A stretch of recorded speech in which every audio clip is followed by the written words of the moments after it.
if you weren't there, don't worry. You can go back and watch the recording. So, and this webinar is totally independent. So there's plenty to learn here. And if you'd like to find more, you can go back and watch the replay. But this webinar, I wanted to bring in Maris, and I'll let Maris say a little bit about her work, both personally and professionally, because we'll dig into that today. I wanted to bring Maris on because I think, eating disorders, as Patricia mentioned, are really personal experiences, and every single story of recovery is really different. So I can only speak from the lens of my experience, and I wanted you to hear from Maris because she's got a really unique, um, I hesitate to say beautiful because it's so much of, there's a lot there. It's paradoxical, right? There's a lot of suffering embedded in these experiences. But for me, it's been really inspiring to learn about Maris's story. We were introduced through Lululemon, actually, through the nonprofit arm of their work, Here to Be, and it felt a little bit like matchmaking, like, oh, we think you two are going to want to love one another, so here, have a date. And I was just sort of profoundly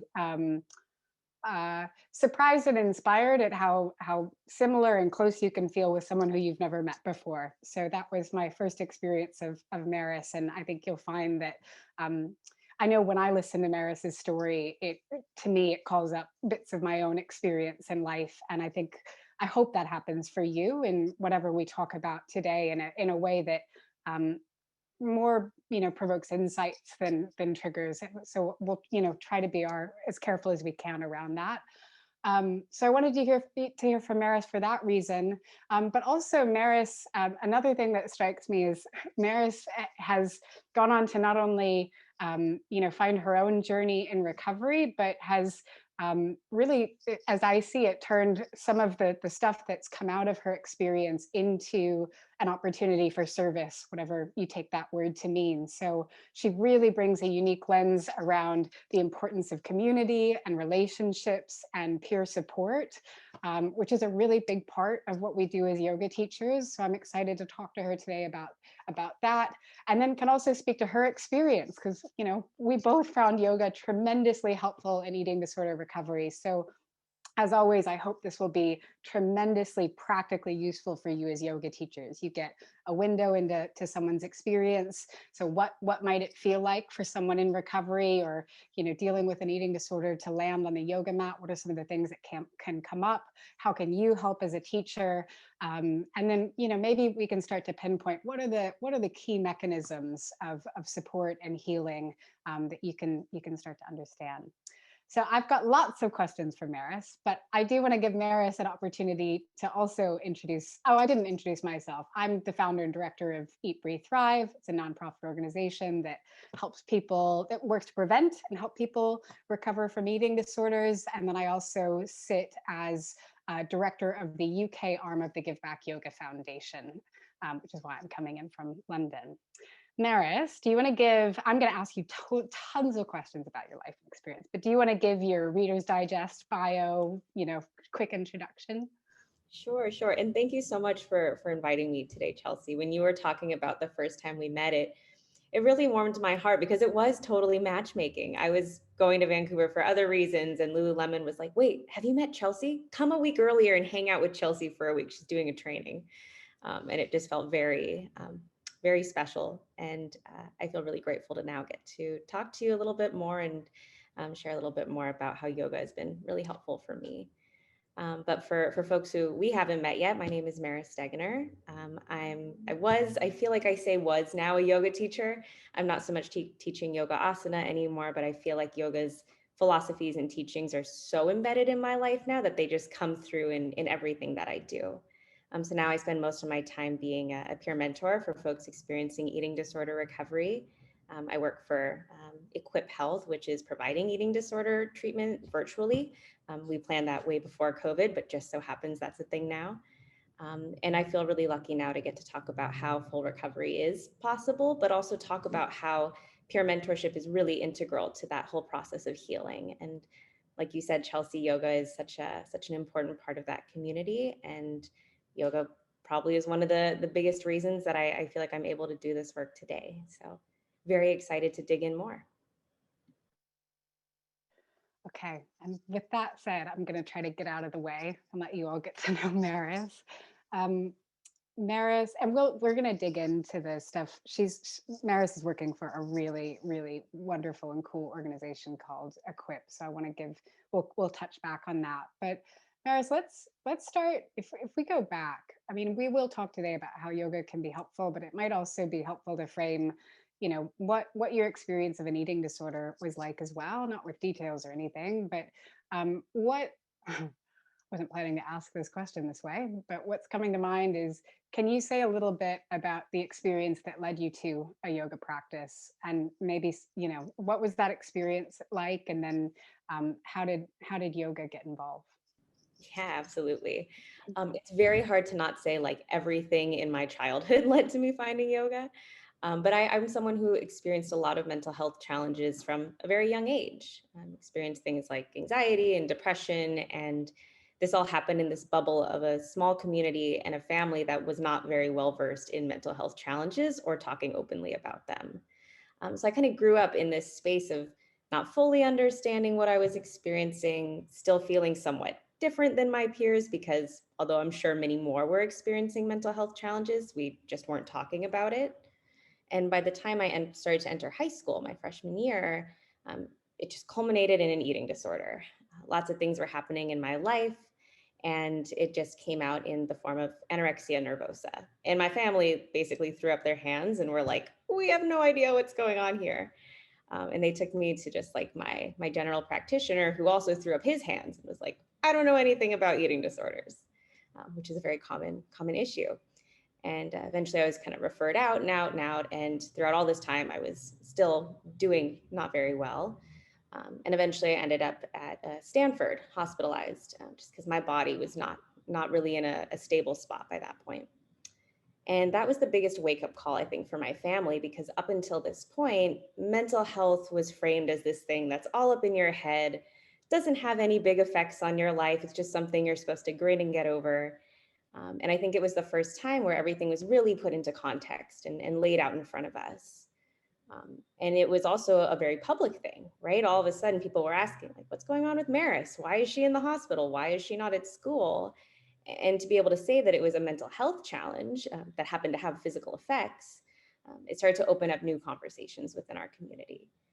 And all of a sudden, people started reaching out and being like, wait, like I'm going through this, or I'm going through that. And it was very eye-opening to me that we were all kind of suffering in silence and separately, when we could really be together supporting one another. But up until that point, I was still very quiet. It was kind of like, that's family stuff. And as I started to go through treatment, and I was still coping with a lot of the psychological effects, still trying to find my own path to recovery. But my body started to come back online, right? I was getting enough nourishment through my family, who was really making sure that I was doing all the things I needed to do to physically recover. And finally, my doctor was like, okay, you can do yoga. And I totally rolled my eyes. I think my eating disorder voice was like, wait, we wanted like a high intensity workout. We were not asking for yoga. We just wanted to burn calories. But of course, I was like, okay, if that's what I'm going to get, I'll take it. And so I went into a yoga class at a local studio that was just opening up. So they had this like free Sunday class. We'd come try it out. And I was totally lost. There were words I didn't understand. I still didn't yet have an understanding of the fact that yoga had such a rich history and philosophy attached to it. But I liked it. There was a part of me that liked it. And I think the most special part of that first yoga class was that the owner of the studio and the teacher, Jenny Wendell, she stopped me after class and she was like, I don't know anything about you, but I feel like there's something special here. It's kind of that matchmaking thing, Chelsea. And she gave me a yoga mat. She was like, I hope I see you again soon. And that was the first time that I felt really noticed and recognized. I'd spent a lot of time feeling just kind of hidden, right? Like I had so much going on that I thought was shameful and shouldn't be talked about, that to have someone just look at me and see me was terrifying and also really lovely. So I started going back. And I started coming to my mat more often. And that's when I got introduced to the richness of yoga's teachings. And she gave me a book about the yamas and niyamas. And I think that was my first introduction to how yoga can really support us as we're navigating all the challenges of life and even recovery from an eating disorder. Oh, there's so much there. I wish I was taking notes, but I'm trying to take notes in my head. I want to reflect back a few things I heard. One thing I heard, and this is a little bit for the benefit of everyone here. One thing I heard you say, Maris, is that you know I was thinking about the relationship that you pointed out between mental health and physical health challenges that can happen in an eating disorder. It's like, oh, well, we think that, it's just mental health, it's all in your head. But actually, with eating disorders, there can be some really severe physical symptoms that come along with it. And you talking about the wake up call when you got to the hospital, that's something we talked about a little bit last webinar. So the physiological challenges that can come, that can show up in a yoga practice. So for all the yoga teachers here, I just sort of want to flag that. There's an example there. Another thing I heard you say that I want to flag for the yoga teachers here is, and this was true in my experience as well, I'm just like, oh, so many commonalities, is that when that yoga word got floated in your early stages of recovery, the eating disorder voice is like, was kind of looking for a high intensity workout, or, well, if this is the only way that I can burn calories or exercise, I guess I'll go. That was my experience. Experience why the wired headphones are not normal. That was my experience as well. Is I went to yoga because it was a way to burn calories and because it was the only form of exercise my treatment team allowed. So for those of you who are yoga teachers in the room, that might be something to be aware of, is that that may be sometimes the intention that brings a person with an eating disorder to the practice. But also, like Maris, another thing that I heard you say, Maris, is that what kept you coming back was a relationship. Really, it was that yoga teacher seeing you and acknowledging your presence in the room and inviting you back. And that even if the eating disorder voice was, like, I'm going to burn calories, there was a part of you that was honored and seen and recognized, and probably something that was drawn to that connection. And also that was what happened for me as well with my first yoga teacher. So it's really neat and beautiful. And then I'd love to dig in too to, that being a gateway, kind of the best gateway drug possible, really, to the deeper philosophies and teachings and ethics that really harken back to an ancient tradition that's been, it didn't start in the West, that started in India and many cultures around the East that we're lucky to have received here in the West, but that could be tremendously valuable. So thank you for all those things. I wonder if next you might, could you speak a little bit to what aspects, and it could be that relationship with your teacher, it could be some of the ethics and philosophies, but can you speak to what aspects of the yoga tradition or the yoga practice or your experience in that studio that you found particularly useful or healing, or any whatever words you want to apply to your experience? Yeah, certainly. I think that that community element was so integral. I don't know that I would have shown up in the same way and as consistently if I didn't feel like my presence mattered to someone else. And like, I feel like for me, at least, that's how it started. Like I was showing up for my teacher. Maybe that was the perfectionist in me coming out of like, I don't want to let Jenny down. Like I promised her I'd be at class tomorrow. And then over time that transformed into like showing up for myself, and that changed forms over time. But I think, I remember so vividly opening the yamas and niyamas for the first time in the book that she gave me. And in the first chapter was ahimsa. And I remember reading it at first, like, okay, nonviolence, non-harming, like don't punch people in the face. I've got that, like totally like read it, I would say, wrong the first time. And then the more I read the chapter, it was like, oh, like it's actually so much about the way you treat yourself and speak to yourself and treat your body, your physical form. And it was like pulling back a veil, like, oh, there's actually so much more here that I can't get at a surface level. Like I can't just read this book and my life will change. There has to be some embodied practice of it. And two, I think it showed me kind of where my work was. Like, oh, I'm actually not being very kind to myself. Like I never thought of myself as a violent person, but I'm really not treating my body very kindly or compassionately. And so I think it showed me not only did I have work to do, but that there was compassionate way to go about it. Because I think what I had been introduced to up until that point was the idea that like self-growth and self-exploration and healing had to be this almost punishing process. Like you are somehow inherently broken and you need to fix that and get over it. And I was very lucky that the community I was in was like, no, like you're not broken, first of all. But two, there's a way to progress and grow and heal in a way that is actually just kind of unveiling what's already inside of you, this beauty that's already inside of you. I think that was particularly impactful for me, that it was just a returning home to what's already in you and not that you were missing something just by being who you are. Um, and I would say in addition to that, I was very lucky to have teachers who said over and over again, these poses are important. The physical practice is a way to, in an embodied way, practice, what we're teaching, but it's not just about the physical. It is so much more. And I had teachers who would start every class by saying, if you sit in child's pose or you sit on your mat for this entire class and you just breathe, that's enough. And I'd never been introduced to that. I was an athlete before. I was told, like, if you're not throwing up at the end of practice, like you're not going hard enough.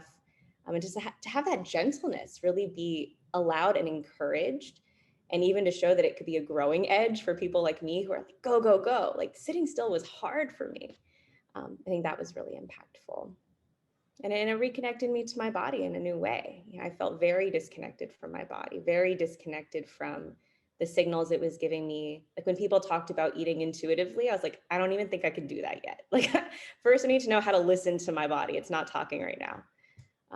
That was really impactful for me and really helpful. There's so much there. I'm trying to imagine if I were a yoga teacher listening to some of those things. Like I think they're all aspects of the practice that we know are valuable, whether we've had an eating disorder or not, by the way, right? Like that ability to listen to the body and the ability to internalize some of those really big values around nonviolence and compassion. But we know those are really valuable.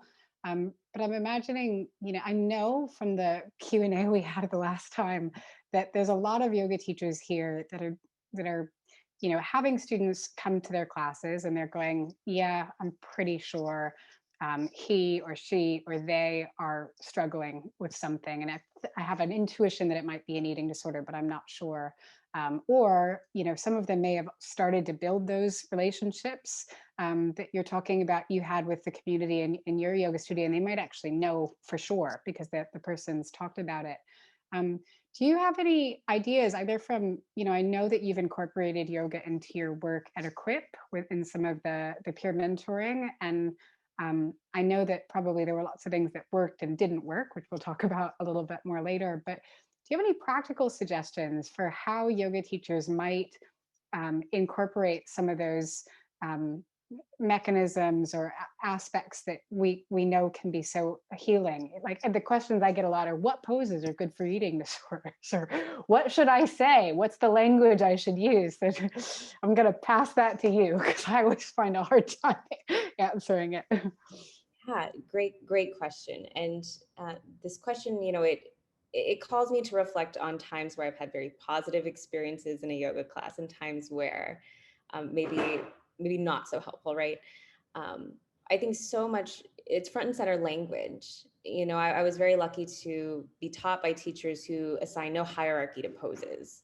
So it was never like, this is the optimal pose or this is the final point in the progression. It was always framed as, these are all the options. Some days you'll want to practice this. Some days you'll want to practice that. And one is not better than the other. And I think, I look back to like, okay, where was the eating disorder voice for me in responding to that at first? It was like, wait, no, tell me the best pose. Like, tell me that a handstand is better than this and that, this is better than that. And it didn't get that. And to see that actually practiced by my teachers, I think was a great way to reinforce that, which I think is something that I try to be aware of when I'm teaching asana, and that I'm aware of when I'm in a community of teachers. It's one thing to say there's no hierarchy, there's no moral good or bad in what poses you practice. But to see my teachers actually take rest during a class next to me, to watch them sit in child's pose for a moment or sit and breathe, or when I'm taking a class, to be aware of when my ego is creeping up. And I know someone who takes my classes in the room, and if they see me pushing way beyond where I need rest, that isn't really walking the walk for me. So I think it's embodied however we're showing up as a student or a teacher or both in that moment. Um, that's incredibly impactful, and that invites some self-exploration, some self-study, right? Um, I also think that there's a way to be neutral in our language about bodies, being aware that all bodies are different, right? There will be a diversity of bodies in your classes, hopefully. And so some bodies will feel good in some poses and some won't. So again, speaking to that in a neutral, non-hierarchical way is incredibly powerful, I think. At least I recognize it as being really powerful in my experience. In terms of what poses to do or not to do, I wouldn't say a single pose, was like particularly helpful for me. Maybe just really neutralizing the idea that restful poses do have power. And it's not just about showing up powerfully in a handstand or something like that, like sitting in meditation, sitting and resting, laying in Shavasana. Like that is hard work for a lot of folks. And recognizing that can be really, really impactful. Those are really, really good suggestions. So I heard, just to kind of bookmark a couple things, I heard removing hierarchy from your language as a yoga teacher. So taking out things like, if you'd like to advance this pose, or, if you want to, for those of you who are more flexible, or if you're not very flexible, do that, because that sort of stuff can imply in a really subtle way that this body is better, or that the idea, like Maris was saying, that to push your body is an ideal that we should be striving for. So that's a really, really good piece of feedback. Oh, there was another one that was popping up. Recognizing the diversity of the bodies in the room, and speaking to that. I have something else though. I'm sure it'll come back to me. One question I had is, one thing that you spoke to that was really useful for you, and I even think of in my own work today, that I wonder about often, is how as a yoga teacher, your teacher just handed you a book, which is a great way. That works for me. You hand me a book, I'll go home and read it.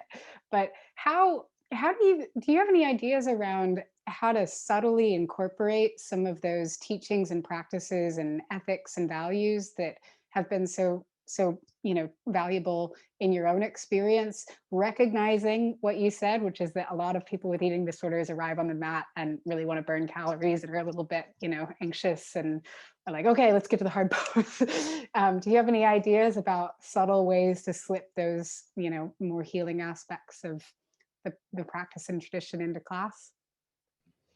That's a great question. Something impactful that my studio did was they made equal offerings of physical and non-directly physical workshops and classes. So just as much as there were workshops on like inversions, there were workshops on philosophy and reading circles and study groups. And to me, that was one, a deeper way to connect with the community, but two, it showed that the physical was not in any way elevated above other parts of this practice, right? And many of my teachers would really start class by acknowledging that, like, hey, just so everybody's on the same page, this is an 8-limbed practice. And I think the speaking openly to that was helpful, and presencing us at the beginning of class to the fact that, yes, the physical was a helpful way to embody these teachings, but it was about so much more. And they would speak openly to that. Like when we were in class, I can remember teachers saying something like, and if you feel like you're performing more than you're practicing right now, without judgment, notice that. That was a good, helpful call out for me. It would invite me to notice, like, oh, like my body actually does not feel good in this pose right now, but I'm doing it because the person next to me is doing it. Or there are moments in being a teacher where you might notice that you've said something that you didn't mean to say. Maybe, for example, assigning hierarchy to poses, right? And I was very lucky to have teachers who role modeled being able to just correct and move on. Like, actually, I didn't mean to say that. Or maybe another way to put that would be, and that to me showed that as much as we're trying to embody and bring these teachings into our life, there will be moments where things slip out, or we find ourselves thinking in a different way. And it's not a shame thing. It's just oh, I've spent my entire life thinking one way. It's going to take a little bit to unlearn that. I think that's a helpful way to role model being a teacher. Um, I think something else that teachers could possibly do is really presence the fact that the philosophy is interwoven throughout the entire practice, right? So I had teachers who would ask, if you notice that you're disconnected from your breath, sit in meditation for a few minutes or moments until you would like to rejoin the flow, if you would like to, or inviting us to, say, for example, pick a himsa or hinsa as your intention for the practice, and to see where that shows up throughout the practice. That to me was helpful because it invited in my own self-study. It allowed me to find things that were helpful for me and identify what my personal patterns were, as opposed to maybe being told what I should observe throughout class. That was pretty helpful. These are really, really good tidbits. And one of your tidbits reminded me of what the other thing I was trying to bookmark was earlier, that you were talking about really practicing what you preach as a yoga teacher, both within the class and around the studio, you know, taking moments of rest. Sometimes, and we know this from parenting, sometimes the message that actually comes through a whole lot more than what you say is what you do and how you show up in a room. So really looking at your own relationship with food, your own relationship with your body, and knowing that that comes across in subtle ways that you're probably not aware of to your students, and especially to the young students that are in the room. It's really, really good. I also want to ask you, and I also, you know, heard, and one thing you just said is, you know, recognizing and honoring that this tradition is so much bigger than the physical practice. You know, that's what we've harped on to in America and Europe, and we've sort of, you know, taken a tiny sliver of the yoga practice and put it into the capitalistic system and started selling it en masse. But the practice and the tradition is so much bigger than that. Some of the most helpful aspects in terms of mental health actually live in the other branches. So that's really useful as well. Maris, can you speak a little bit to, you've already mentioned hierarchy of poses not being particularly useful. I know in my own experience, I would walk into yoga studios and hear people talking about detoxes and cleanses, and everything in me was like either really triggered by it or really magnetized to it. Like, oh yeah, the cleanses, I'm totally down. If it's, oh, and it's yoga, so it's healthy. My eating disorder voice loved that. Can you speak to anything like that that might be really not useful, for that maybe yoga teachers aren't aware of, that they may be doing, that might come across negatively or trigger, I don't always love that word, but, you know, activate an eating disorder, disordered tendencies in a student? Yeah, absolutely. And as you're talking, Chelsea, I'm reminded maybe that I should talk a little bit about what I mean when I say eating disorder voice, which for me, like in my experience, those were moments where um, something was coming up for me in relation to my experience with an eating disorder, that would either bring back the urge to engage in certain behaviors or habits that I know now aren't particularly helpful for my mental or physical well-being, but during times of stress could be patterns that, with my history of an eating disorder, would tend to arise, depending on where you're at in your journey, right? And there were definitely moments where my eating disorder voice would speak up at a yoga studio. And it's challenging because I've been exposed to a lot of yoga spaces and communities where it talks about purity and cleansing, and more is always better in terms of sweat and physical movement.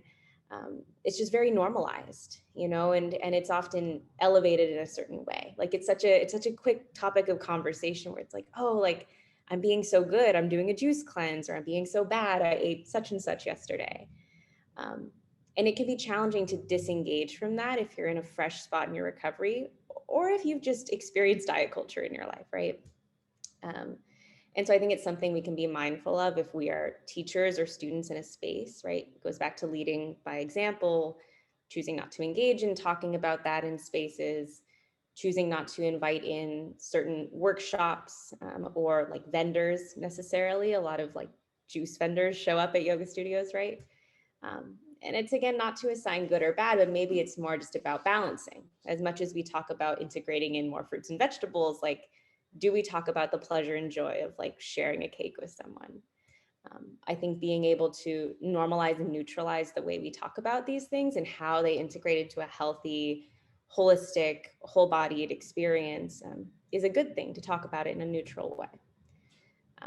I would say that it's so normal to, especially like in the new year or at certain times of the year, to have these like month-long experiences where you commit to your yoga practice and you're supposed to do like a 75-minute vinyasa flow, every single day for 30 days or whatever.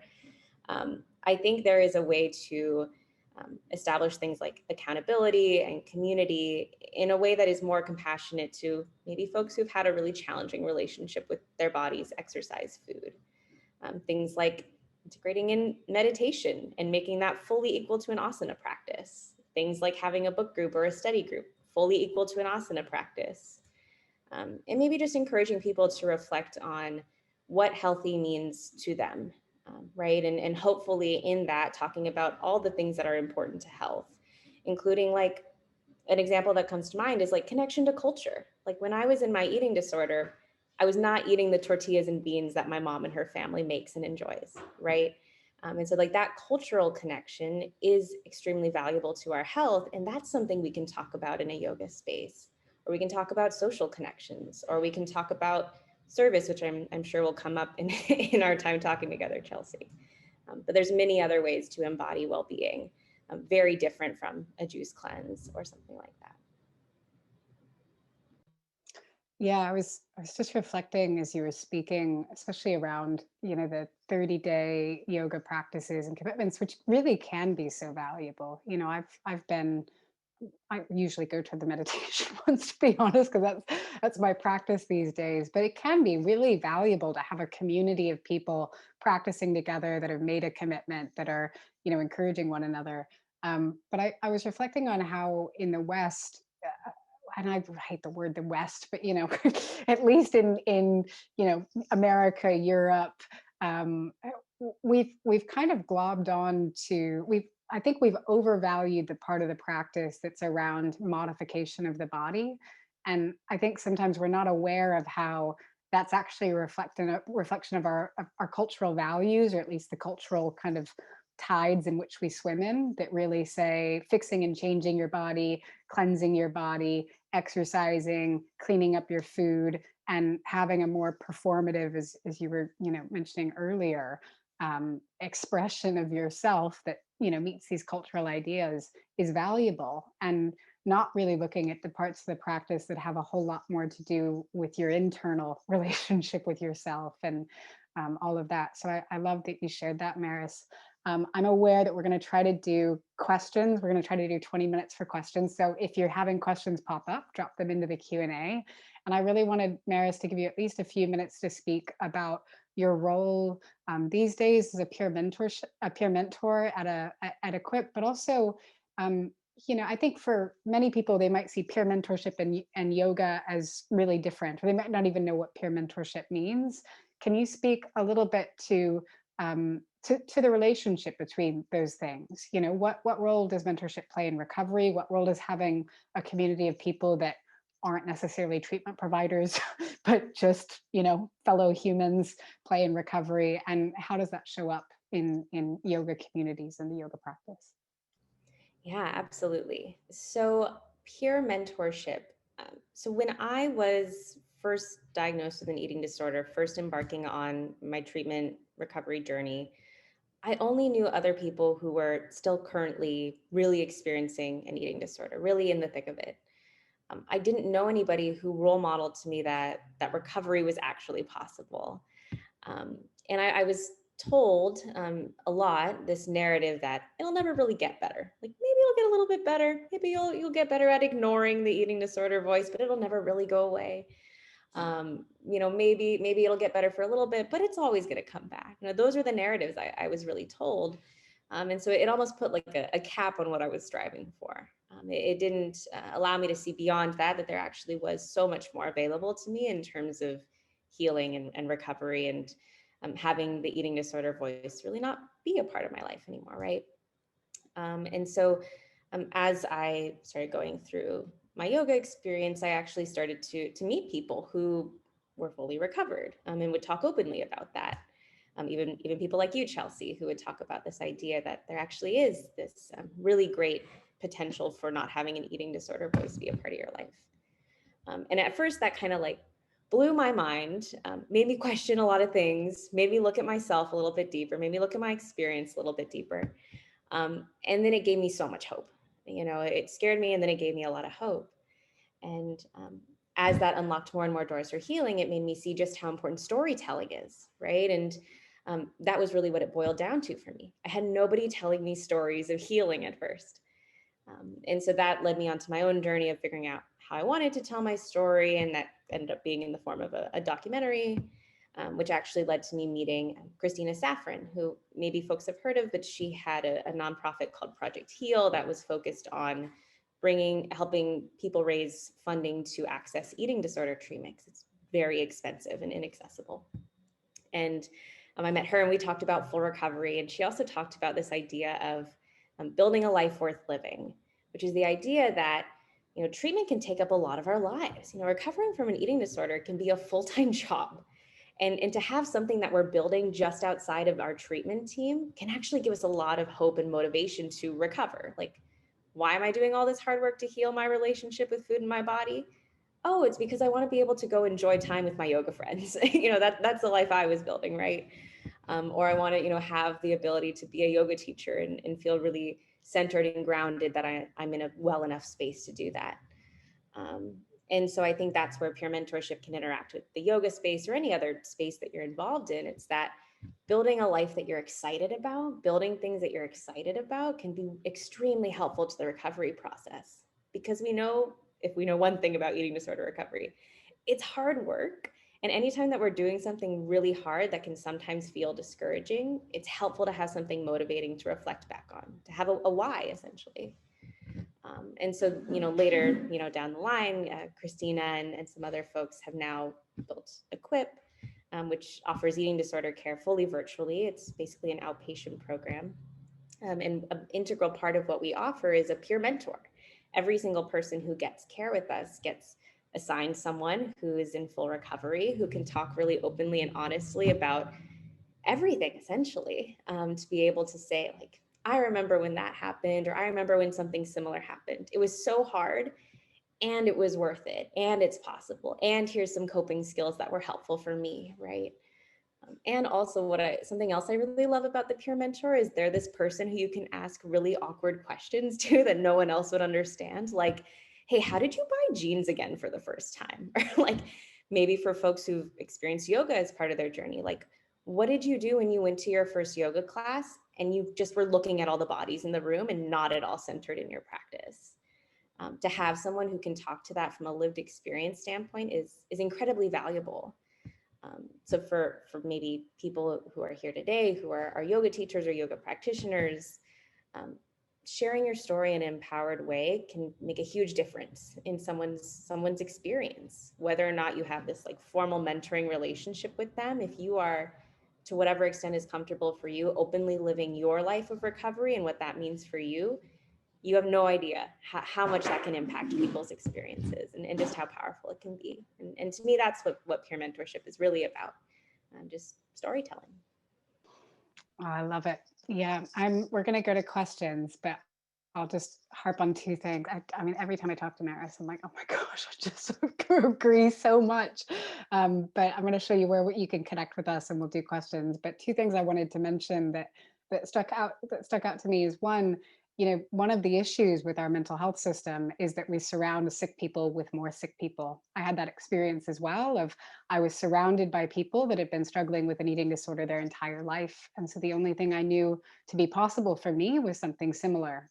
So it's really important that we have models of recovery and like Maris said, a life worth living, not just recovery from an eating disorder, but what does a fulfilling and happy life look like And two, that's where I see yoga fitting in.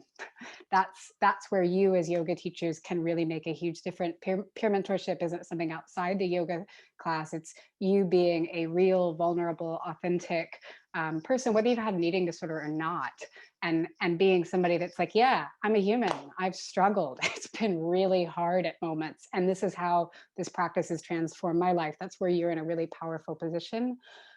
Quickly, I'm just going to share where you can connect with us, where you can see more about Maris's work.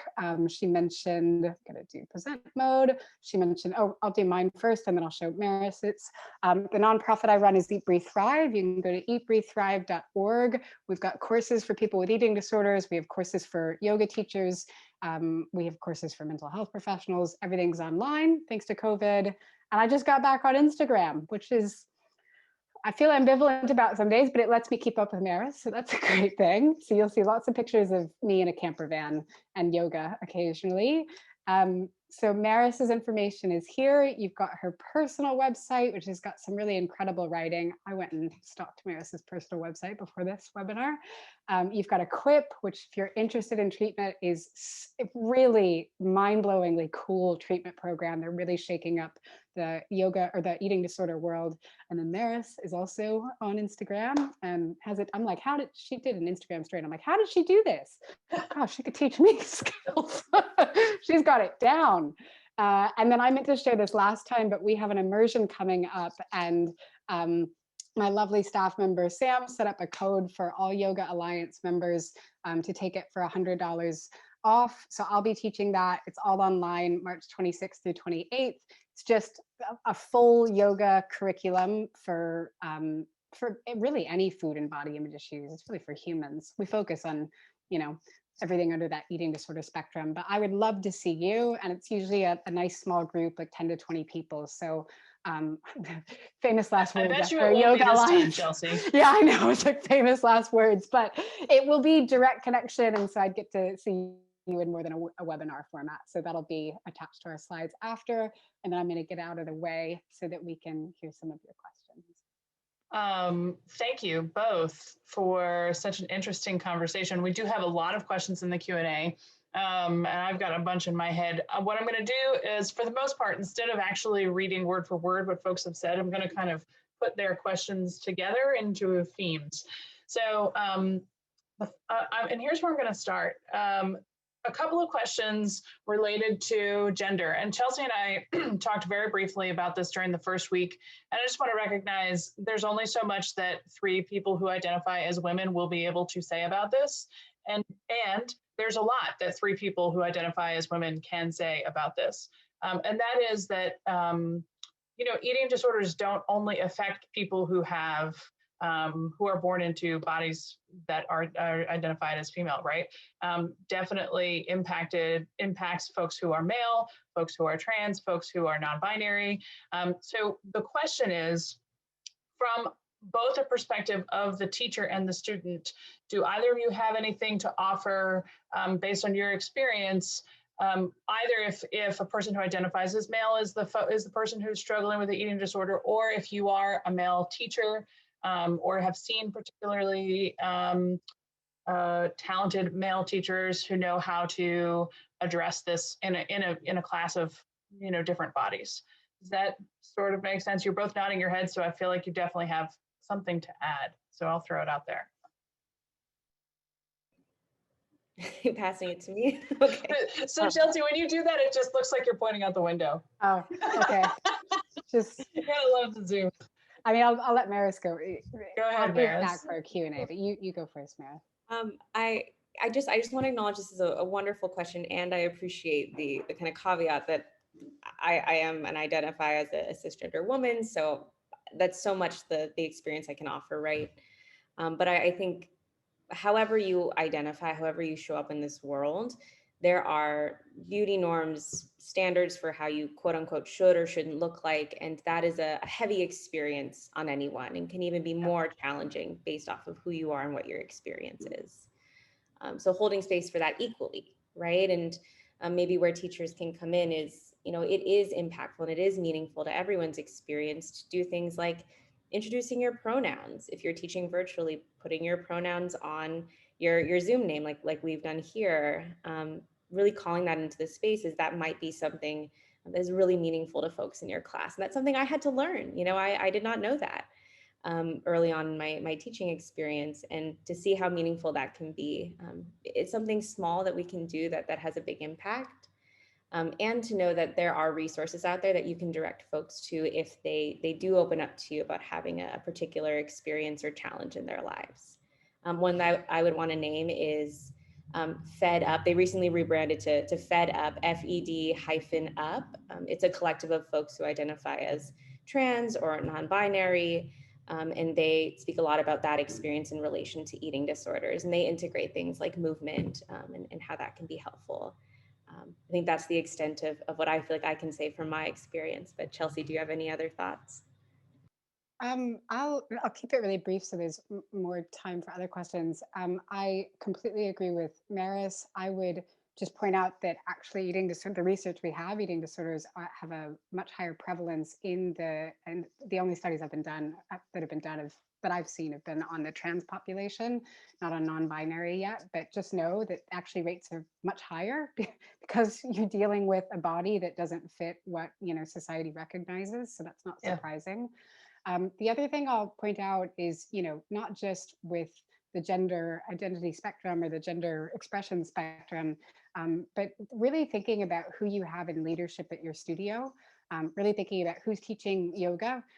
So representative leadership is a really, really important way to make space and to invite folks of all different experiences into the room. So I know that the treatment centers I've taught at, when we get lots of men and trans folks, it's because the people in leadership at that treatment center embody that. So they're creating space simply by being in the room. Same thing with yoga studios. So I would be looking at that, is really making sure that it's not about how you market, it's about who's in the room, and making sure that there's space to invite folks of all different experiences, both gender and ethnicity, and age, and religion and class, all of that. Make sure that everybody's represented. Yeah, thank you both. I think representation matters is an important thing to call out. And I would also add, just to speak to the two folks who asked these questions, I believe very strongly in this phrase of when the student is ready, the teacher appears. And so you may or may not be the teacher for the student who shows up in front of you. And that may or may not have anything to do with your own body and how you identify. You may still have and probably do, if you're at the front of the room, quite a lot of power to impact the folks who are in front of you. And maybe it's not a long-term relationship like it sounds like Maris has with her teacher. Students and teachers, you might have to kind of shop around and find different folks who meet you where you are. So I think there's probably room for all of us to learn more about the embodied experiences of others. I personally believe that, particularly if you fill the role of the teacher. There's just an entire kaleidoscope of human experience. I think we could all walk this earth for many lifetimes and never really fully understand everybody else's experience. So we're not going to be able to fully answer that question. And also, there are more answers out there. And I encourage you all to continue seeking them out. Related question, in the role of the teacher, how do we respond? Have you heard some things, or do either of you have some sort of tools in your back pocket when somebody does come to you with a specific physical goal that they want to tie to their asana practice? Either in the positive, in a situation where you're relatively confident that you're not going to cause harm by offering such advice, or on the other side where you could say something that might trigger somebody's controlling mechanism. Do you have any suggestions for that?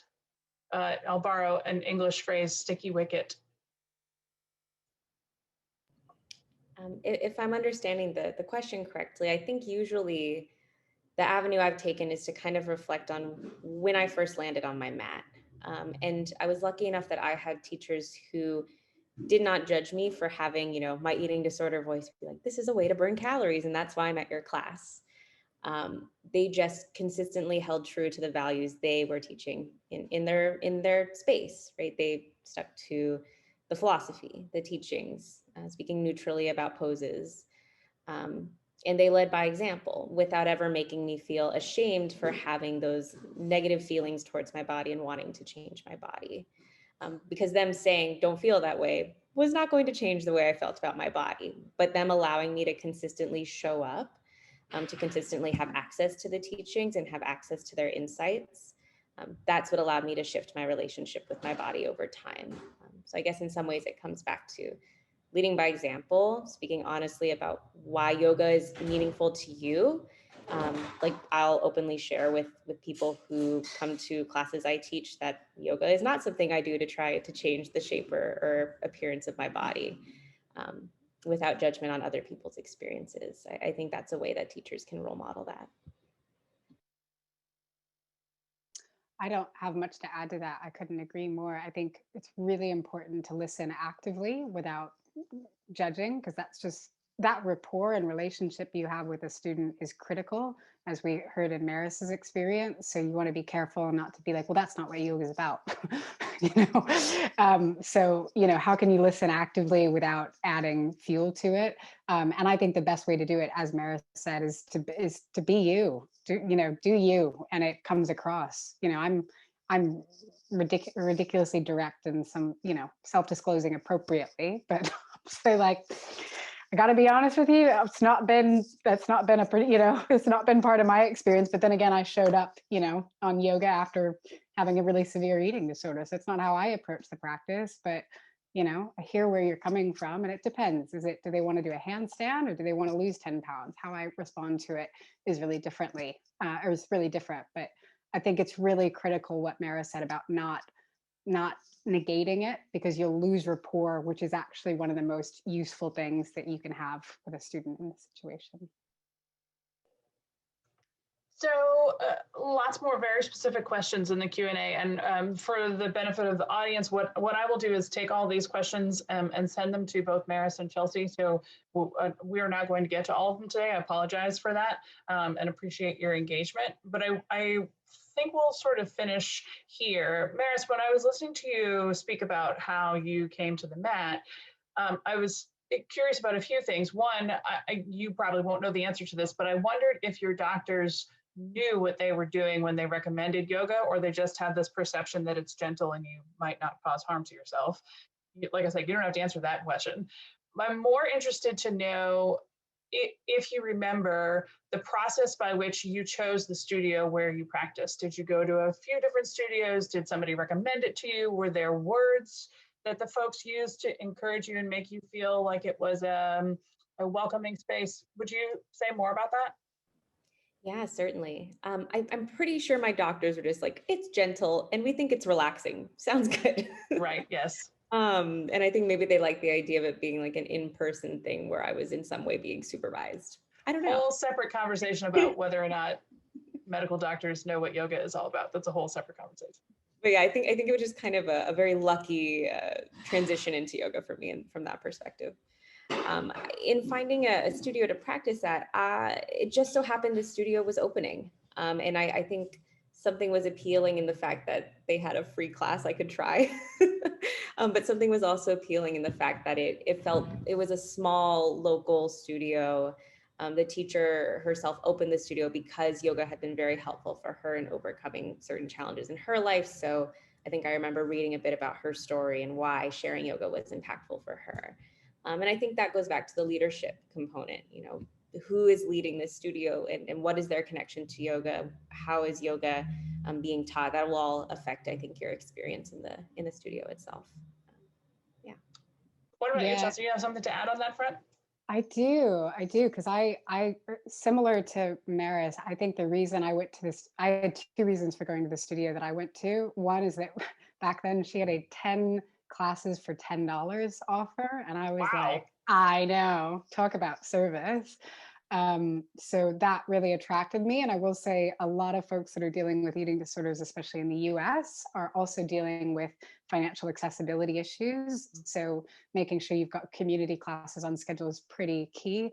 The other thing actually is that I was really intimidated by the image of yoga that I'd seen depicted in magazines and media, and I was really nervous about it. And the studio I went to, all of the imagery reflected people of many different ages, many different body types, many different ethnicities, many different religious backgrounds. So I saw on the studio website a space that looked welcoming and that looked not like the traditional, you know, thin, wealthy woman does yoga. And that was really appealing to me. And I know that might sound weird given that I'm, blonde, able-bodied, all of those things, but it was a really big part of what made that space feel welcoming. The No, other I thing can I can relate to that. That's how I've chosen fitness spaces pretty yeah, much my entire adult life, is if I see people who either look like me or look like they maybe once looked like me. yeah, exactly, exactly. The other thing I'll plug with all these questions is that we will look at them afterwards, and I'm gonna, that Q&A that we've added, I added because I messaged Patricia after we got the Q&As from, and I said, oh my God, there's so many questions here. I said, I feel like we need a whole webinar on questions, and she was like, okay. So please come back. I'll look at all of your questions, and I'll do my best to answer them. And I really, really appreciate you all being here and making the time to learn about this, because not all yoga teachers care. And it's, I can say that for me, it really made a difference having a yoga teacher that cared. Yeah. Chelsea and Maris, I want to give you each the last word. I have just a couple of housekeeping things that I need to do and tie things up. First, and most importantly, I want to thank each of you for your time and for sharing your stories with us today. I know that you have helped at least one teacher and probably many, many students. And so I thank you for that. This has been a continuing education workshop. You can earn a whole hour of training hours in the area of anatomy and physiology. We have plenty of other workshops this week, including one on this very topic that Chelsea just brought up, which is media perceptions of who actually does and does not practice yoga. And I thank each and every one of you for joining us today, for your engagement in the Q&A, and for your personal continued efforts to grow as a student, as a teacher, as a human. And with that said, Chelsea, Maris, any final words? Shout outs, recommendations? I'm going to give Maris the final word, but I just want to end by saying thank you so much to Maris for coming on and sharing her story vulnerably and honestly and joining me here. And I hope we get to do this tons again. Every time I'm with Maris, I'm like, oh, that was awesome. And then I also want to thank Sybil and Patricia. Sybil's been blowing up the chat in the best way possible, dropping links and resources. And Patricia's she just creates a space that it feels so warm and welcome. And I feel so at ease, and I really look forward to these Mondays. So thank you both. I'm really grateful. And then Maris gets the last word. Well, yes, thank you so much, Sybil and Patricia. It is so unbelievably wonderful to show up and just get to talk and not have to worry about any of the logistics. It's so appreciated. And Chelsea, thank you so much. Every time I get to speak with you, work with you, it's so validating, and it just gives me so much hope and so much warmth. So thank you so much, everybody, for joining us. It's really appreciated. Thank you both. Stay well, keep moving, and we'll see you again soon. Cheers. Bye. Bye.